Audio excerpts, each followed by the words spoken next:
So engineering in Dragonflight is pretty gosh darn crazy. There's so much to do. There's so much to talk about. And there is just so much interesting new things to talk about with engineering in Dragonflight. So let's get into it. Thanks as always to everyone who supports me on Patreon. I really appreciate it. You're getting access to my awesome guides on erosiumtv.com. But without further ado, let's get into the video. All right, so the first is first. I didn't just want to get engineering and then show you the basics of engineering. I actually wanted to learn engineering so I could experience what it's like for someone brand new to this actually learning it. I did cheat a little bit, obviously, given the fact that we've got these awesome little vendors here in Stormwind that just allow you to just craft anything you want to, however you want to, as much as you want to. These vendors actually give you everything you need to craft a profession. With that being said, though, engineering has been done to a point that it is so diverse, it's actually scary. I've actually gone ahead and I've moved my webcam over just a little bit so I can make sure that we can see the screen properly. Engineering is just abundantly one of the most interesting professions I've seen in a very long time. I had full access to every material here from these vendors, and yet it still took me absolutely ages to level Dragon Isle engineering all the way up from level 1 to 100. This is absolutely incredible, and it really needs to be pointed out that professions in Dragonflight, they're no joke. Especially engineering. In Shadowlands, I hate to draw the comparison, but in Shadowlands, engineering is pretty much just the profession you get to get access to wormhole devices, and that's pretty much it. The vast majority of players don't really use engineering for anything else other than wormhole device in Shadowlands.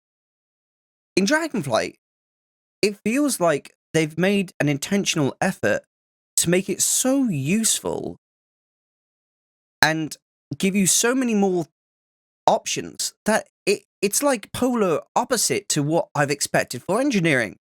Now, I've always loved engineering because it's such a useful profession typically. Shadowlands, it wasn't really. So, to stop me ranting on about how good engineering is in comparison to, I just want to quickly say I appreciate what Blizzard's done here, because it's not easy to pretty much redo an entire profession and come at it with completely fresh ideas like they've done. So first as first, obviously, we've got to address the elephant in the room, which is these awesome little profession equipment slots. Not only do you get secondary stats from these, but you also get additional stats that will help you with your engineering skill. As an example, I've got two here that offer me inspiration, and with my inspiration, you have a 16.8% chance to be inspired crafting this recipe with 177 bonus skill. So basically, that will mean I get a higher quality craft, and with higher quality crafts, you get better stats, you get better just general everything. On a whole. Now, if you craft materials such as these bolts and they are a higher quality, and then you craft these shot coils which are also a higher quality, then you are in for a good chance that your item that you craft will be of a higher quality, meaning everything on a whole will be better. Which is actually really, really cool. Now, having these here really, really reminds me of New World. In New World, a lot of your gear has bonus stats that will benefit you for things like mining, herbalism, things of this nature. And it's awesome that World of Warcraft Blizzard have taken that inspiration, ironically, from New World. So if I take these off, you can see here that you have a profession tool, you have profession accessories. So you get 2 accessories and 1 tool.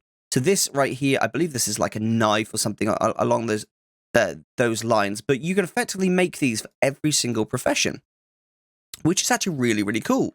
So as you can see, we've got a whole brand new engineering stack of equipment, which is actually designed not just for engineering, but for every other profession as well.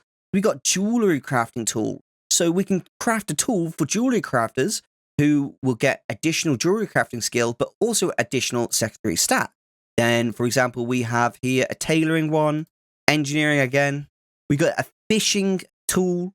There's so many awesome little tools here that are potentially going to make professions so much more interesting on a whole. Not only that, but engineers are now going to be able to craft and supply a market which they didn't previously be able to do, which is quite cool because engineering's typically been known as that profession that's useful to have, but you don't really make any gold from it. You can't really craft much for the auction house, and you can't really make that much gold from just crafting stuff and stick it on the auction house. With this stuff here, this is a solid part of the game that everyone is going to want. So engineering is actually going to make quite a bit of gold from just supplying this market of profession tools and profession accessories. This is so gosh darn cool. I love the idea that as a miner, you have to like look out for deafness, perception, and you get some additional mining skill, meaning you're going to get more ore or potentially rarer quality gems from actually going out and mining. This is such an interesting thing, and it's going to greatly benefit you to have these actual mining accessories and things of that nature. For explosives, we actually have a whole variety of explosives. I actually got some just here. My favorite one, which I immediately saw, was this one called I Win Button MK10. And it effectively allows you to cool down an airstrike on a specific zone. So you can do 87,000 damage on someone as long as you craft this. Now, I've tried to craft it, but unfortunately, when I click create, it actually doesn't create the item itself. So it must be they're looking into this and they're developing this at the moment. That's completely fine by me, and I completely understand that. As for all these other explosives here, we've got loads of explosives, and they actually look really, really gosh darn cool when you use them. We have a new savior bot. This is an interesting one, a savior bot. So this is one for raids, and this effectively places a mechanical being on the ground who will stand there, he'll dance, he'll tell you funny things, and then say your whole raid team dies, he'll actually resurrect your entire team. So what's interesting about this is it's the bad robot. If you guys have ever seen the bad robot, let's just type it into Google. So as you can see, it looks exactly like the bad robot here, which is very interesting when you look at that. It's the exact same thing. So they've almost taken a huge amount of creative liberties with taking that on board. If you look at this guy is now talking to us. So let's just read what he said here. We all know fainting death never works. You got this next attempt, probably. So if I was to die here with my raid team, this guy would basically go and resurrect us, which is really, really cool. And I think that's such a fun little thing for them to introduce to the game. It really means that having an engineer is going to be greatly beneficial. Not only that, I also want to highlight that they've brought punch card sockets back into the game. Punch card sockets are basically gem sockets, but for engineers. So engineers are now going to be able to craft certain pieces of equipment which have punch card sockets in. You are then going to be able to craft unique punch card socket pieces, which when activated will give you a unique benefit. So as an example here, we have a bunch of Tinker punch card things which will do various different things. So this blue punch card, which can be placed on a piece of equipment with a blue punch card, places a hidden alarm o turret on a nearby target location. If an enemy player enters its detection radius, it will alert you of their presence and attempt to destroy the area for 30 seconds or until it gets destroyed. This is so interesting when you think about the usefulness of that in PvP battlegrounds. Can you imagine that? Say you're in Arathi Basin and you're defending the mines, but you really need to go to Blacksmith. So you're like, right, let's leave an alarmo turret here whilst I go to Blacksmith.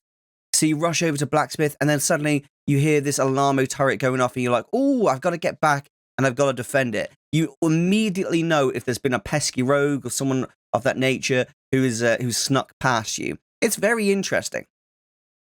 This Tinker reveals a Flamethrower to deal 2,600 fire damage every 0.5 seconds, 6 seconds. That's an incredible amount of damage to do. Grounded Circuitry doesn't have anything on there right now, so can't really look at that. Super Kaleidotron, lock onto a distant enemy target up to 60 yards away. After 1.5 seconds, if your path remains unobstructed, you will charge towards them at the speed of sound. Both you and your target will be stunned for 1.5 seconds upon collision. So we've also got a couple more here, but these don't have like specific many uses on here. And I'm assuming that they will be they'll be added in a future time. Grants have magnetic charge that changes periodically.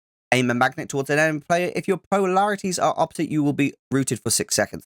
If you are identical, you'll be repelled away from each other. On the whole, this Tinker stuff really starts to look very interesting to us on a whole for PvP. So it's looking like engineering for PvP is going to be so amazingly useful that it's going to be almost a mandatory thing to have.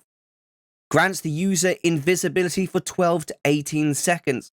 This is such an OP piece of equipment. It's absolutely crazy. Of course, we got goggles, which have things like the punch card sockets on and things of that nature. We also have other pieces of armor like wrist equipment and things of that nature, which also have blue punch cards on as well. So I imagine as the expansion continues, we will get other punch cards, not just blue, but we will see about that. Naturally, we have a gun with a very interesting name, Sophisticated Problem Solver. So that is just a big ass gun.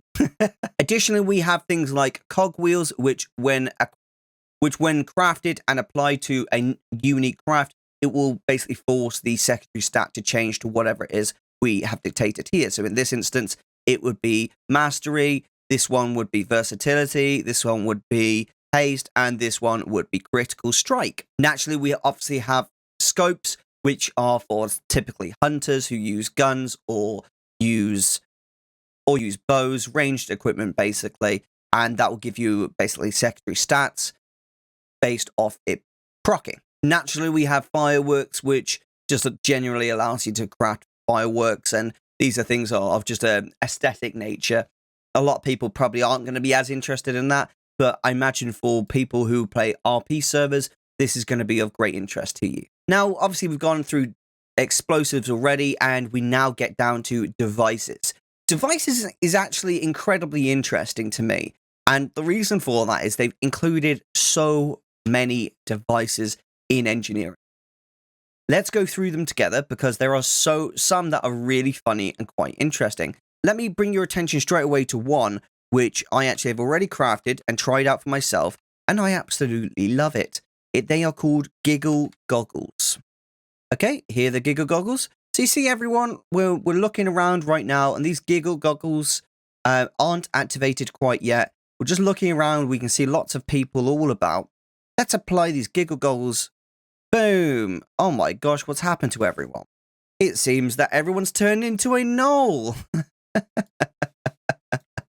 Every single person and NPC has been turned into a gnoll. Anyone want some bread? Well, we've got Thomas Miller, the gnoll baker here.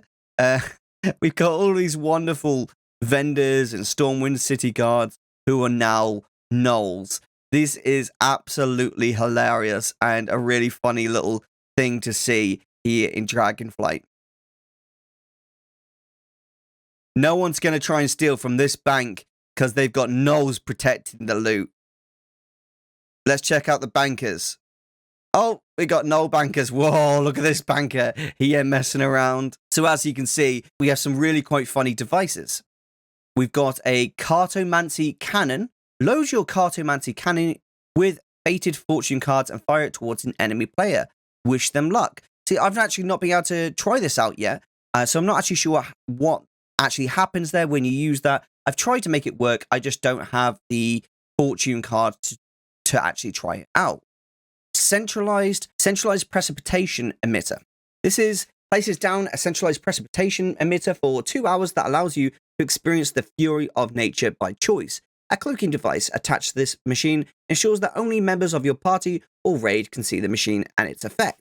This sounds really interesting, and I really can't wait to try that out. Element infused rocket helmet.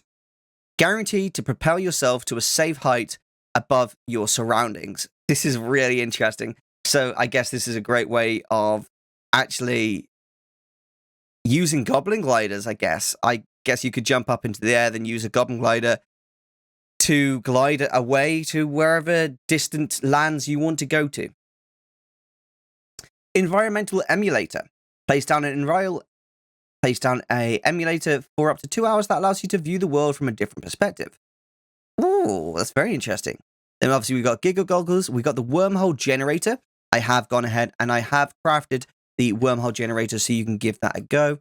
I will let you know, guys, it's not as good as the Shadowlands one. But this one is back to the old times of wormholes when they were a bit more random. So, carelessly leap into the portal. So, as you can see, you don't really get an option as to where you want to go. It just carelessly leaps you into the portal and it will teleport you to someplace within Dragonflight. I believe that this is Blizzard's way of pushing people to take engineering because they want engineering as a profession and not just as some random and not just as a form of teleporting quickly. I will let you know though, when you use this, you actually get random unique buffs which change you. For 1 hour, I was stuck as a Draenei before, and this time it says Soul Split Evil. Only the dark half of your soul made it through the transport, and we've been teleported to the Waking Shores, which is very interesting. Always nice to see the Waking Shores. We obviously then have a Savior bot, which is obviously what I've shown you already with the Savior bot, which will tell you funny things as you're raiding and then resurrect your party if you were to die. It is worth noting that the Savior bot will only work when you've left combat. It won't just be whilst you're in combat. Zap Throttle Soul Inhaler drains the essence of particularly powerful elementals. If your target dies while being drained, you will capture its soul. This is very, very interesting because it reminds me of the moat extractor from the Burning Crusade, where you would go up to clouds and you'd drain the clouds, and then you'd be given things like moats of fire, and then you turn those into primal fires, or moats of air, etc., etc., etc. But this actually seems like you use it directly on elemental foes, and then you might get materials that are actually worth some gold on the auction house as a result of that. So it almost opens up a whole new level of farming. So maybe you might take mining and you might have a Zap Throttle Soul Inhaler, and as you're out and about and you see a elemental enemy, you go ahead and you suck the soul out of that, and boom bang ping, you've got yourself some extra materials to sell on the auction house or potentially use for other engineering crafts. Here we have an Arclight Vital Corrector. Carelessly cross a few frayed wires within the vicinity of a fallen ally in a desperate attempt to jolt them back to life with 60% health and 20% mana castable while in combat. So that's obviously an engineering battle res. Very useful to have, and just generally having someone with a battle res in your group or in your raid is going to be very, very useful on a whole. Then we have a lesser form of the jumper cables, which crafts 1 or 2 and is a consumable, so you would have to buy and stock those up if you were to go down that route. This contains a tool to investigate disturbed dirt piles, clear rubble, or identify magic locks. This is really interesting because it means that we're potentially going to see just dirt piles around Dragonflight. And we're going to be able to use this Expedition multi-toolbox to uncover materials from these dirt piles. Additionally, we're going to be able to identify magic locks. This is really, really interesting and just gives me so many different ideas that engineering could become a very useful profession to have in Dragonflight. But I want to be absolutely clear. Get it out your mind if you think it's going to be easy to get all the stuff, because it's not. It's going to be very difficult. I had full access to every material possible, and it still took me a while to level up engineering. So imagine what it's going to be like if you don't have access to all that. You're going to need to buy all these materials. You're going to need to farm them all. Not only that, but you've also got something I'm not even shown you yet, which is the Specializations tab. All of these recipes I've actually got here were a mixture of learned from just leveling up Dragonflight's engineering, but then leveling up the Specializations. This is going to take you absolutely ages to farm up all of these specializations for professions. It's going to give our professions a meaningful existence. They aren't just going to be those things that you can just power level with a bit of gold. You're actually going to have to put a little bit of effort in and be a bit more consistent with actually using them. You're going to be able to choose whether you want to be, focusing on optimized efficiency, explosives, or function over form. It is worth noting that the mechanical mind is the last one that you can get, as far as I could see. All the others here, you would level up first. I personally went explosives first because I've got a bit of an explosive personality. Now, as you would level these up with points, they would give you additional bonuses such as resourcefulness when crafting bombs, 5 skill when crafting bombs, multi-craft when crafting bombs, so you get additional bombs. So you get so many different things from doing this. Additionally, it's the same for things like function over form. And then as you level these up, you also learn new recipes as well. So there is so much to gain from just actually playing the game and getting involved in professions. Professions are no longer that thing that you're just like, well, I need to buy a ton of materials from the auction house and just spam and power level it up. We actually need to put a little bit of effort into the game. This is great because it makes the game a bit more multifaceted. We're not just here to kill a few mobs and then log off. We're actually playing an MMO because the idea of having progression in a game attracts us. Otherwise, we'd all just be playing Fortnite, right? If we all just wanted to go kill a few things and log off, we'd all just jump onto Fortnite. But we're not playing an MMO, so we like to see that vertical progression where we start level 1 and we work our way up. And it's the same for professions. So having this type of specialization, I know a lot of people will say, oh, it's a tying gate, things like this. I actually don't think it is. I think it's something that keeps a profession interesting and not just something that you blast through and then you forget about the rest of your existence. This also gives you a bit of a specialization as an engineer. So, as we start off in engineering, if I went explosives and my brother decided to level up engineering and he went function over form, and then my other brother went optimize efficiency, etc., etc., and then my dad went mechanical mind, we'd all be different types of engineers until eventually we had learned all of them. But obviously, it's going to be quite difficult to learn them all at once.